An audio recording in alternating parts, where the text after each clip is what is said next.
বন্দই শ্রী গণনাথ গৌরী নন্দন পাশে অঙ্কুশ ত্রিশূল শ্রীকরে শোভন বন্দে স্বর্গে ইন্দ্র বন্দে পাতালে বাসুকি বন্দে দশ দিগপাল বসুধ্যা সতী বন্দই শ্রী বাল্মীক মুনি তপচারি রামায়ণ গ্রন্থ যার মুখরু চারি এক দিনে চন্দ্র সূর্য ব্রহ্মা হরিহর প্রবেশ হইলে যাই বেদমতিপুর সে পুরর জনে দেখি আনন্দ হইলে বস্য সদাশিব এহা গীতরে ভଣିলে কজল পুরিত মালো লোচন ধারে কণ্ঠ দেশে সুশোভিত মুকুতার হারে জননী মুকুতার হারে অইলে মা সরস্বতী নির্মল মর্ণে রত্ন বিভূষিত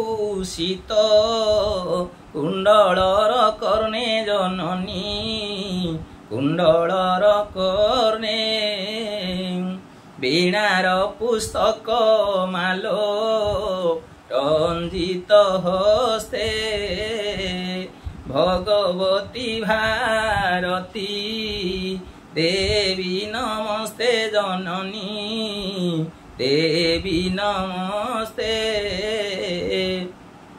এতিকি তো পাদ তଳେ କରୁଛୁ ଦଇନି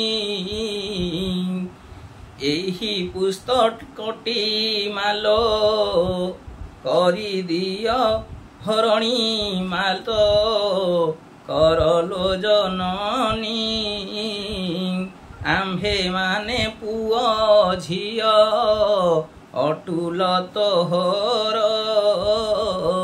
ନ ଆସିବା ପଦ ଗୋଟି কহিদেব মাত জননী কহিদেব মাত। জয় শ্রী রামচন্দ্র কি জয়। মু শ্রী আপন মানଙ୍କର পুଅ ଚିତ୍ରସେନ ପ୍ରଧାନ ମୁଁ ରାମ ଭୂମିକାରେ ଅଭିନୟ କରୁଛି। ମୋର ପ୍ରିୟ ଦର୍ଶକ ବନ୍ଧୁଙ୍କୁ ଅଗଣିତ ପ୍ରିୟ ଦର୍ଶକ ବନ୍ଧୁମାନଙ୍କୁ ମୋର ହାର୍ଦ୍ଦିକ ହାର୍ଦ୍ଦିକ ଶୁଭେଚ୍ଛା ବା ଅଭିନନ୍ଦନ। ଗଣେଶ ପୂଜା ବା ଗଣେଶ ଚତୁର୍ଥୀ ଗଣେଶ ପୂଜା ଦିନ ଆମର ନୂଆ ବହି ପ୍ଲେ ହେବାକୁ ଯାଉଛି, ଯାହାର ନାମ ସହସ୍ର ରାବଣ ବଧ ବା ରାମ ସୀତାଙ୍କର ଯୁକ୍ତି ବା ରାମ ସୀତାଙ୍କ କଳି।